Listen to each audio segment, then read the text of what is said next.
Do you set up one-time vendors in the master vendor file? How do you handle these vendors in the vendor file? We've got 5 possible solutions, and I have to tell you, none of them are perfect. Which you select will depend upon your philosophy and how many purchases your organization makes from one-time vendors. Hey guys, I'm Mary Schaefer, founder of AP Now, the place where we curate the latest business intelligence for those who work in, manage, have responsibility for the accounts payable and payment function. Okay, so let's dive right in. As I said, no matter what solution you pick, it's not perfect. If you set up a lot of one-time vendors in the master vendor file and you leave them there for their normal duration, you'll end up with a vendor file that's clogged with a lot of inactive vendors. If you don't set them up, the opposite end of the spectrum, there can be problems in that it's not so easy to determine whether or not an invoice has been paid, and you may end up paying someone twice, and you know how that goes. All right, so let's start right in. Number 1, the don't set up crowd. You might want to take this approach if you have a lot of one-time vendors and they're all for small dollar amounts, okay?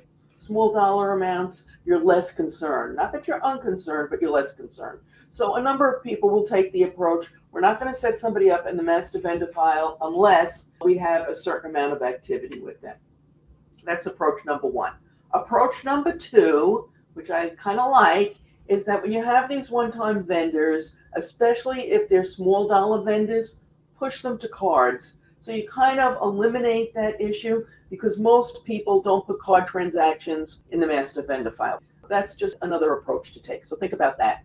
Number 3, okay, and this is probably the recommended best practice in theory, but you can end up with a lot of garbage in the vendor file. And that is to set up every single vendor, even if you're only going to use them once. Now, if you only have a few of these, you can probably take this approach, and this is the approach that you should take, and it's not going to cause you much havoc. So you have a few extra vendors in the vendor file, a few inactive vendors, but you might want to do this, okay? Also, the amount of an order will impact it. It's one thing to have vendors who you're spending $25, $100, $200 with, but what if you have vendors who you're spending $500,000, $1 million with? And what if you have a good number of them, okay? So there's lots to consider here. Now, before we get to what to do if you have a large number or there's a large dollar amount involved, I'd like to suggest that if you like this episode, you give us a thumbs up. And if you loved it, please subscribe. We produce new content for the channel 3 times a week. Tuesdays and Thursdays are devoted to payment and accounts payable issues, and Saturday is reserved for my new love, Wordle. Okay, approach number 4. Set the vendor up and immediately disable it once the transaction has gone through. Now, this is something that you especially might want to consider, even if you're not setting vendors up, if there's a large dollar amount. So if you've got an invoice, let's say for $1 million, okay, you're going to want to make sure that you don't pay that one twice.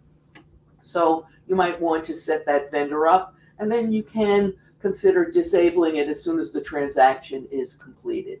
Okay, so you might want to reserve this for those special transactions, basically those large dollar transactions, because you don't want to take any chance whatsoever that they could get paid twice. And then the last approach number 5, is some organizations, especially when they have a lot of one-time vendors and the dollar amount is small, they'll set up a vendor in the vendor file called something like one-time vendors, and they'll put all the activity against that particular vendor file, even though clearly it's a whole bunch of different vendors. So you can see that whatever approach you choose, you need to be careful, and none of them are perfect. Occasionally, and hopefully only occasionally, an unscrupulous employee who knows where the weaknesses are in your master vendor file or in any place else, in any other part of your organization, will choose to take advantage of that. We recently did a piece on weaknesses in the master vendor file and how to make sure that your employees didn't exploit that. You can watch it now. There's a link in the show notes below, and on YouTube, a link will appear to it momentarily. As always, I greatly appreciate your thumbs up, your shares, your comments, and your subscribes.